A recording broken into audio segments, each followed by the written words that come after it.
Adi nggak punya teman untuk diajak ngomong, ngobrol dengan kelas 3 itu. Pertanyaannya, Adi akan upgrade apa enggak? Enggak. Kenapa?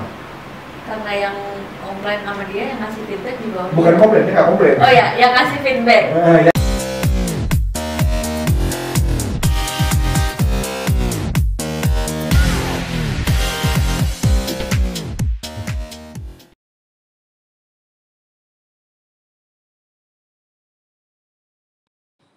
Sebelum Anda lanjut nonton video ini, silakan Anda subscribe, like, dan share kepada teman-teman Anda sehingga channel ini bisa bertumbuh.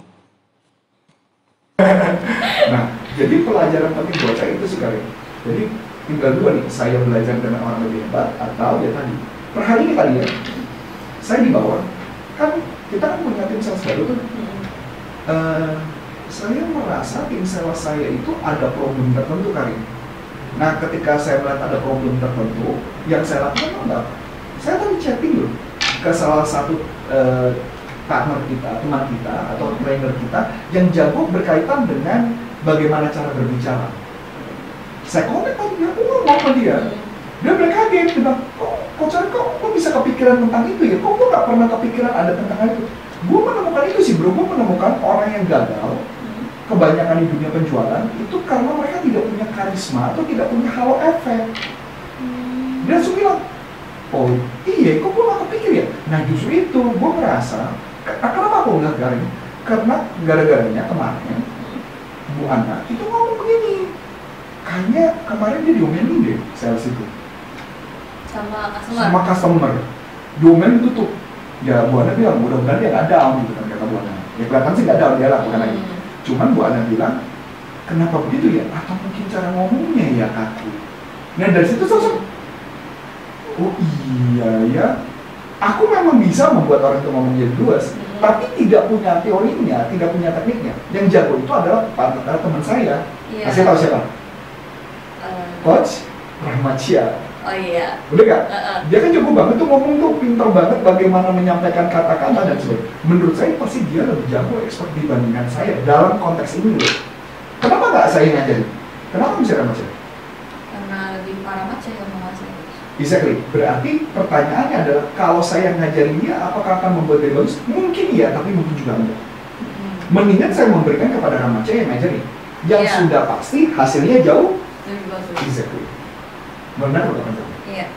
Oke ya. Nah, jadi kalau ditanya problem-problem kehidupan kita terjadi karena kita tidak melakukan self reflection kepada tempat yang salah, situasi yang salah, dengan problem yang lagi kita hadapi. Biasanya self reflection ini tambah negatif sih kali. Pengalaman saya begitu sih. Biasanya saya tidak akan melakukan self reflection kalau saya tidak baca buku filsafat, khususnya stoicisme atau filosofi teras. Nanti kalau ini kita bahas khusus. Dan yang kedua biasanya saya dapatnya dari agama, buku agama, ya masih tetap satu ya, buku agama. Atau yang kedua itu dari orang yang lebih hebat daripada saya. Yaitu tadi salah satunya Coach Rahmat Syah. Kalau mau berkaitan dengan public speaking dan komunikasi dan verbal bagus, maka pasti Rahmat Syah one of your trainer. Jadi tergantung nih, kalau saya lagi punya problem berkaitan dengan spiritual, saya ngomongnya beda lagi Coach Indra. Kalau saya lagi punya problem apa, saya ngomong lagi pada orang, tapi saya akan memilih orang yang memang levelnya di atas saya. Karena kenapa? Saya mau jelas jalannya benar, jangan sampai jalan kesalahan. Iya. Gitu. Oke, ada lagi pertanyaan? Udah cukup kan? Belum, tadi solusinya apa? Oh iya, ini kan baru step by step ya Coach ya? Iya. Padahal dia nanya kan solusinya apa ya, mohon maaf kadang-kadang kalau ngobrol asik suka lupa. Iya, karena udah dapat, oh harus gini ya, kita udah menyimpulkan.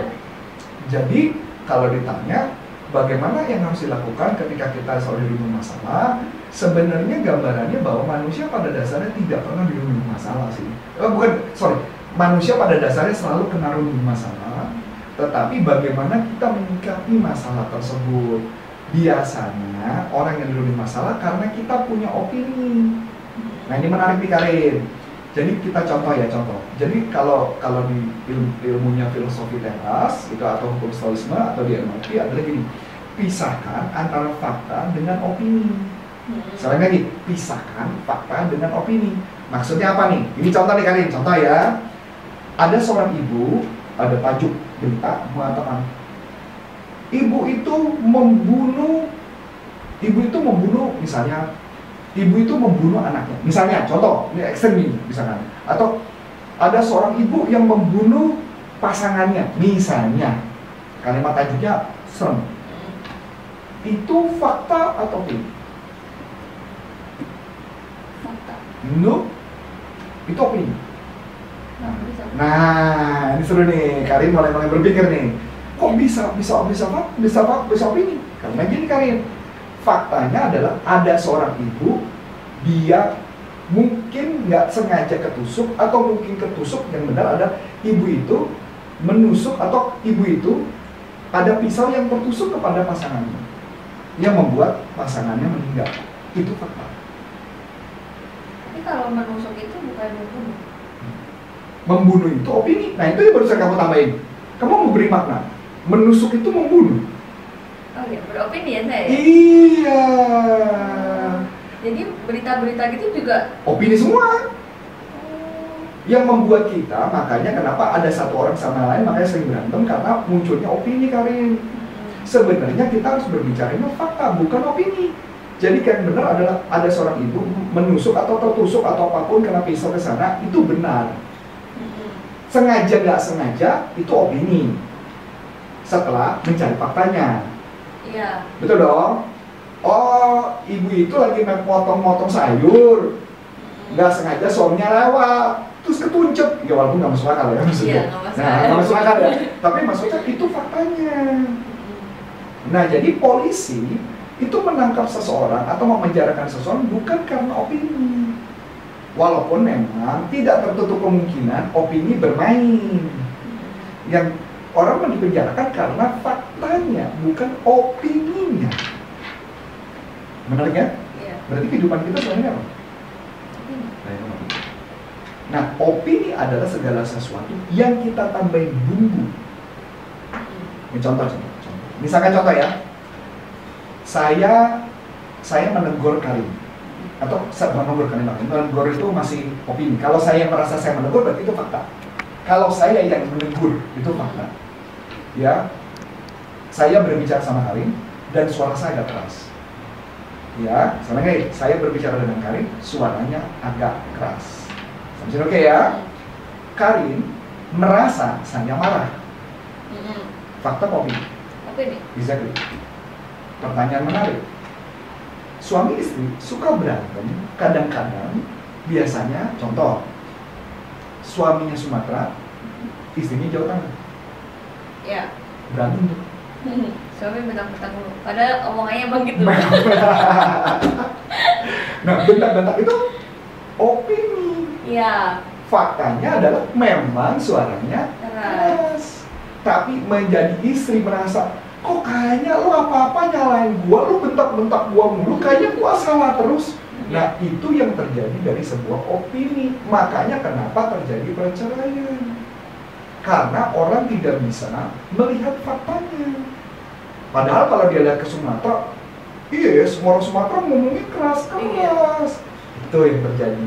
Atau yang menarik ini Karin, ada pasangan suami istri menganggap gini, kenapa sih kalau lu ngomong kayaknya lu gak ada nada cinta? Iya. Pertanyaan menarik, bagaimana kita tahu itu cinta apa enggak?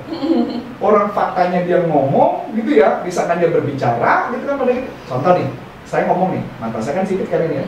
Jadi kalau saya ngomong, ini kayak ngomong gini, ini pasti mata saya mengecil. Betul? Iya. Nah pertanyaannya, karena cuma ada tambahannya, saya ada senyum. Makanya kamu tahu bahwa saya lagi happy ngomongnya. Iya. Tapi bagaimana kalau saya ngomongnya dengan matanya mengecil, tapi masukin lagi marah? Lah, padahal belum tentu kan? Iya. Jadi kita kadang main opini, main asumsi gitu ya. Betul. Jadi problem dalam kehidupan kita yang terjadi karena kita tidak bisa membedakan mana fakta mana opini. Nah jadi setelah itu barulah pertanyaan, setelah bisa membedakan mana fakta mana opini, barulah kita bisa menyelesaikan masalah kita dengan jauh lebih baik. Makanya paling kata kunci, kalau kamu lagi kesel, saya lagi kesel, juga nggak bisa kita selesaikan saat itu kan. Lebih baik stop dulu, baru kita pisahkan faktanya, baru pisahkan bukti, baru oh. Tapi pada saat oh-nya itu kadang-kadang juga masih muncul opini lagi sih, yang membuat otak tambah kacau. Makanya kalau saya sebutnya ditambah drama.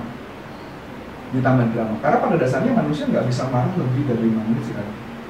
Tapi kalau lebih dari 5 menit itu karena ada drama sih. Drama pikiran atau tambah opini-opini di pikiran yang membuat drama kacau. Itu sih mungkin bisa sih. Gitu aja? Ya, sudah cukup kan? Cukup ya? Gitu Iya. aja. Oke, so semoga video ini bisa membuat Anda dapat inspirasi sehingga membuat kehidupan kita lebih baik ya. Saya Coach Antoni Sarif dan Saya Karin. dari NLP Leaders Indonesia dan sampai jumpa. Bye bye.